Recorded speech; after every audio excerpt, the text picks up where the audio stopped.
Welcome to today's market update. I'm Maya Keynes, joined by financial expert Eli Sterling. Eli, let's dive right in. Bitcoin is trading around $87,000, but what's driving this pullback as we approach the end of quantitative tightening? Thanks, Maya. That's a great question.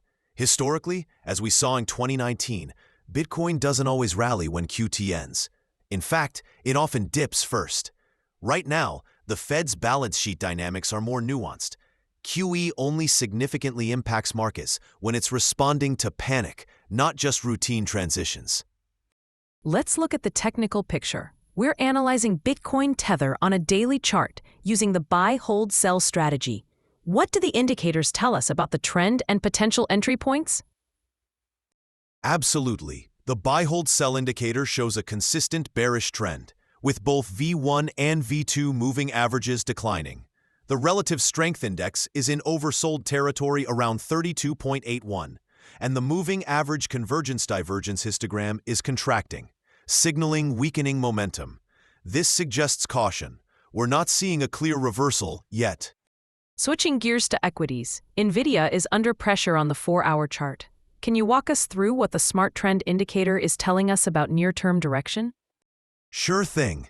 NVIDIA has been forming lower highs since its November 26 peak at $182.91. The latest candle closed below $177, breaking prior support. Volume surged to 9.4 million shares, confirming selling pressure. If it breaks below $176.50, watch for a move toward the November 25 low of $169.56.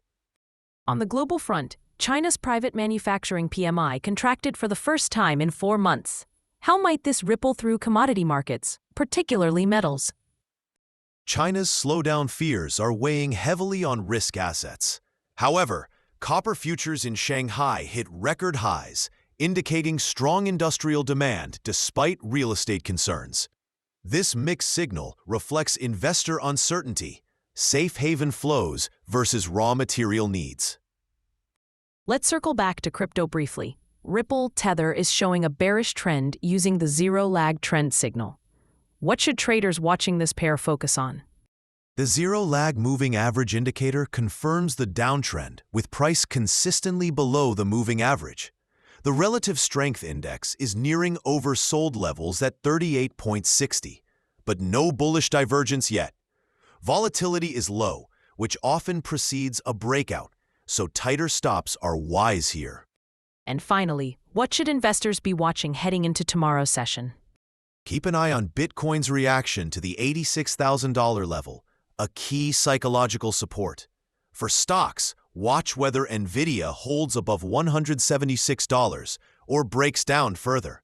And globally, any updates from US-Ukraine talks or OPEC Plus production decisions could shift sentiment quickly.